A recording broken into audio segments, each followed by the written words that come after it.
Praise the Lord. இன்று தேவனுடைய வார்த்தை 1 பேதுரு 1 அதிகாரம் 21-22 வசனங்கள். உங்கள் விசுவாசமும் நம்பிக்கையும் தேவன் மேல் இருக்கும்படி அவரை மரித்தோரிலிருந்து எழுப்பி அவருக்கு மகிமையை கொடுத்தார். ஆகையால் நீங்கள் மாயமற்ற சகோதர சிநேகம் உள்ளவர்களாய் இருக்கும்படி ஆவியினாலே சத்தியத்திற்கு கீழ்ப்படிந்து உங்கள் ஆத்துமாக்களை சுத்தமாக்கி கொண்டவர்களாய் இருக்கிறபடினால் சுத்த இருதயத்தோடு ஒருவரில் ஒருவர் ஊக்கமாய் அன்பு கூறுங்கள். ஆமென். உங்கள் விசுவாசமும் நம்பிக்கையும் தேவன் மேல் இருக்கும்படி. நீங்க உங்களோட நம்பிக்கை, உங்க விசுவாசம் யார் மேல இருக்கும்? தேவன் மேல இருக்கணும். இன்று ஆண்டவர் நம்மளை பார்த்து பரிசுத்த ஆவியானவரால் அருளப்பட்ட இந்த வேதம் என்ன கூறுகிறது? உங்கள் விசுவாசமும் நம்பிக்கையும் தேவன் மேல் இருக்கும்படி அவரை மரித்தோரிலிருந்து எழுப்பி அவருக்கு மகிமையை கொடுத்தார்.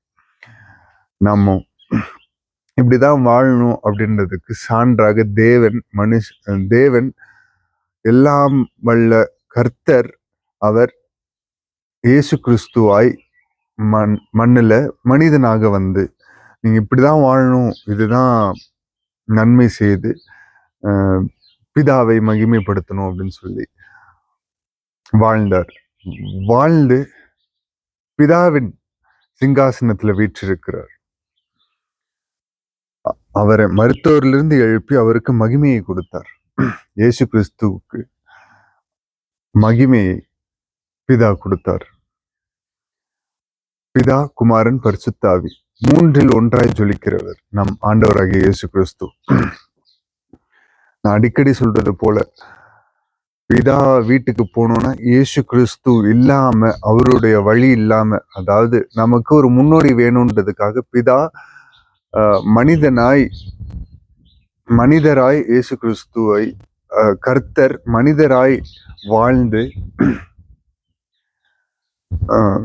விண்ணுலகத்துக்கு செல்லும் போது நமக்கு பரிசுத்த ஆவியானவரை கொடுத்திருக்கிறார். அந்த பரிசுத்த ஆவியானவர் இயேசுவை இன்னும் அறிய நமக்கு உதவி புரிவார். நல்வழியில இது நன்மை தீமை என்று அறியத்தக்க உணர்த்தி நடத்துவார். ஆகையால் நீங்கள் மாயமற்ற சகோதர சிநேகம் உள்ளவர்களாய் இருக்கும்படி நீங்கள் நம்ம எல்லாருமே மாயமற்ற சகோதர சிநேகம் உள்ளவர்களாய், நம்மளுடைய அன்பு மாயமற்றதா இருக்கணுங்க. நம்ம இந்த உலக ஜனங்களோடு அன்பு செலுத்துகிறோம். அதாவது உலக ஜனங்கள்னா நம்ம உலகத்தார் அல்ல. நாம் இந்த உலகத்துல வாழ்ந்து முடிச்ச பிறகு பரலோகம் போவோம் அல்லவா? பரலோகத்துல ஆண்டவரை எப்போதும் துதித்து கொண்டே இருப்போம். இது நமக்கு நித்திய வீடு அல்ல, நித்தியமான வீடு பரலோகத்தில் உண்டு. அந்த நித்தியமான வீட்டுக்கு போறதுக்கு முன்பாகவே நம்ம எல்லாரும் இந்த உலகத்துல எல்லாரிடத்திலும் அன்பு செலுத்த வேணும். நீங்கள் மாயமற்ற சகோதர சிநேகம் உள்ளவர்களாய் இருக்கும்படி ஆவியினாலே சத்தியத்திற்கு கீழ்ப்படிந்து, பரிசுத்த ஆவியானவர் நமக்குள்ளாக இருந்தாங்கன்னா இந்த சத்தியத்துக்கு நம்ம கீழ்ப்படிவோம். கஷ்டம்தான், கடினம்தான். பரிசுத்த ஆவியானவர் இல்லாட்டி இந்த சத்தியம் வாழ்க்கையில நடைமுறையாய் கொண்டு வர்றது கஷ்டம். ஆவியினாலே சத்தியத்திற்கு கீழ்ப்படிந்து பரிசுத்த ஆவியானவரால் நடத்தப்பட்டால் நம்ம இந்த சத்தியத்திற்கு கீழ்ப்படுவோம். உங்கள் ஆத்துமாக்களை சுத்தமாக்கி கொண்டவர்களா இருக்கிறபடினால் நம்மளுடைய ஆத்மா, நம்மளுடைய சோல் கரை அல்லாத சுத்தமுள்ள ஒரு ஆத்மாவாய் பிறனுக்கு அன்பு செலுத்தி, பிறனுக்கு எதொன்றும் இச்சையாமல், பிறனுக்கு நன்மை புரிகிற மனதாய் சுத்தமாக்கி கொண்டவர்களா இருக்கிறபடினால் சுத்த இருதயத்தோடு ஒருவரில் ஒருவர் ஊக்கமாய் அன்பு கூறுங்கள். நம்மளோட அன்பு மாயமற்றதா இருக்கணும், ஊக்கமா இருக்கணும்.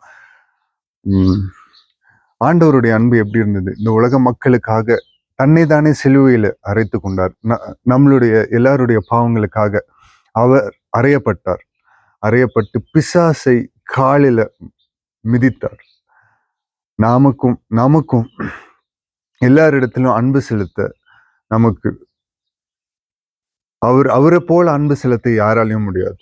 இயேசு அவரே பலியானார் நம்ம மேல அன்பு செலுத்த, அன்பை காட்ட. இந்த கேஸ் எப்படி சொல்ல, நம்மளுடைய பாவங்களுக்காக யாரும் இங்க பலியாக மாட்டாங்க. நம்ம பிதாவாகிய தேவன், கர்த்தராகிய இயேசு கிறிஸ்து, அவர் நமக்காக பலியானார். நம்மளுடைய பாவங்களுக்காக, நம்மளுடைய மீறுதல்களுக்காக, அறிந்தும் அறியாமலும் செய்த ஒவ்வொரு பிழைகளுக்காகவும் பலியானார். அவருடைய இரத்தத்தால மீட்கப்பட்ட ஜனங்கள் நம்ம எல்லாம். இந்த பேதுரு முந்தின வசனங்கள்லாம் பார்த்தீங்கன்னா, மாசற்ற திரையற்ற ஆட்டுக்குட்டி நமக்காக அடிக்கப்பட்டார். அவருடைய அன்பு, ஊக்கமான அன்பு, எல்லாரிடத்திலும் அன்பு செஞ்சார். அவரு இவங்களுக்கு இப்படி ஒரு அன்பு, இவங்களுக்கு இப்படி ஒரு அன்பு, இவங்களுக்கு மேல ஒரு தனி சிநேகம் அப்படி இல்லை. ஆண்டவர் ஆகிய இயேசு கிறிஸ்து அவர் 24 மணி நேரமும் நம்ம எல்லார் மேலேயும் நோக்கமா இருக்கிறார். அவர் ஊக்கமான அன்பு செலுத்தினது போல நாமும் எல்லாரிடத்திலும் அந்த அன்பு மாயமற்றதாய் ஒரு ட்ரூ அன்பு, ஒரு உண்மையான அன்பு, ஒரு ட்ரூ லவ் எல்லார் மேலேயும் அதை காண்பிக்கணும். இங்க நான் அன்பை குறிக்கிறேனே தவிர வேற ஒன்றையும் குறிக்கவில்லை. அன்பு இருந்தால் எல்லாமே வரும். உதவி என்ற மனப்பான்மை வரும். எல்லா கட்டளைகளுக்கு முன்பாக அன்பு அது மிகப்பெரியது என்று புதிய ஏற்பாடுல சொல்லியிருக்கிறாங்க. ஸோ அந்த அன்பு ஊக்கமாய் ஒரு இடத்திலும் நம்ம அன்பாய் இந்த உலகத்தின் மேல் அன்பு கூற ஆண்டவர் இன்றைக்கு இந்த வார்த்தையை கொடுத்திருக்காங்க. தாழ்த்தி அர்ப்பணித்து ஜெபிப்போமா. மகா இரக்கமும் கிருபையும் இருந்த எங்கள் நல்ல தகப்பனே, இயேசுப்பா, இந்த உம்முடைய வார்த்தைகளுக்காக நன்றி. பேதுரு மூலியமாய் எங்களுக்கு அருளப்பட்ட உம்முடைய வார்த்தை, பரிசுத்த ஆவியானவர் மூலமாய் எங்களுக்கு அருளப்பட்ட உம்முடைய வார்த்தையை நாங்கள் கை கொள்ளுகிற சுத்தமுள்ள இருதயத்தை எங்களுக்குள்ளாக தாரும். ஆவியினாலே சத்தியத்தை கை கொள்ளுகிற பரிசுத்த ஆவியானவர் எங்களுக்குள்ளாக வாசம் செய்யும்படியாக ஜெபிக்கிறோம். இசப்பா, நீர் எங்களை கண்டித்து உணர்த்தும்படியாக ஜெபிக்கிறோம் தகப்பனே. இசப்பா, உம்முடைய அன்பை நாங்கள் எல்லோருக்கும் வெளியிட இயேசுப்பா, உம்முடைய அன்பை நாங்கள் எல்லாரிடத்திலும் வெளிக்காட்ட பரிசுத்த ஆவியானவர் எங்களுக்குள்ளாக இருந்து செயல்படுவீராக தகப்பனே. இசப்பா, ஸ்தோத்திரிக்கிறோம். இசப்பா, உம்முடைய வருகை சீக்கிரமா இருக்கிறது. உம்முடைய வருகைக்காக நாங்களும் இன்னும் அநேகர் ஆயத்தமாக கிருபை செய்யுங்க. இசப்பா, வருகிற நாட்களில் இசப்பா, உம்முடைய கிருபையின் கருத்துக்குள்ளாக அர்ப்பணித்து ஜெபிக்கிறோம். இசப்பா, யார் யார் இந்த வீடியோவை காண்கிறார்களோ, யார் யாருக்கு என்னென்ன தேவை உள்ளதோ எல்லா தேவைகளையும் சந்தித்தள்ளும்படியாக ஜெபிக்கிறோம். இசப்பா, பொருளாதார தேவை, சுகம் தேவை, இசப்பா, பலன் தேவை, எல்லா தேவைகளையும் இசப்பா, சுகம், பலன், இசப்பா, இன்னும் பொருளாதார தேவைகளோடு இருக்கிற எல்லா பிள்ளைகளுக்காகவும் ஜெபிக்கிறோம். சப்பா, திருமணத்திற்காக காத்து கொண்டிருக்கிற எல்லா பிள்ளைகளுக்காகவும் ஜெபிக்கிறோம். கர்த்தர் நீர் இறங்கி ஒரு அற்புதத்தை செய்யும்படியாக ஜெபிக்கிறோம். நீர் ஒருவரே மகிமைப்படுகிறார். நீர் ஒருவரே பரிசுத்தர். நீர் ஒருவரே உன்னதர். நீரே எல்லா துதியும் எல்லா கணத்துக்கும் பாத்திரர் தகப்பனே. நீர் பெருகவும் நாங்க சிறுகணும். தாழ்மையுள்ள கரத்துல தாழ்த்தி எங்களை தாழ்த்தி உம்முடைய கிருபையுள்ள கரத்துல தாழ்த்தி அர்ப்பணித்து ஜெபிக்கிறோம். மீட்பெரும் ரட்சகருமாகிய இயேசு கிறிஸ்துவின் நாமத்தில் கேட்கிறோம் ஜீவனுள்ள எங்கள் நல்ல பிதாவே, ஆமென். Praise the Lord. Good morning. Have a blessed day. God bless you all. இந்த நாள் நல்ல நாளாக அமைய இயேசு கிறிஸ்துவின் நாமத்தினாலே என் வாழ்த்துக்கள்.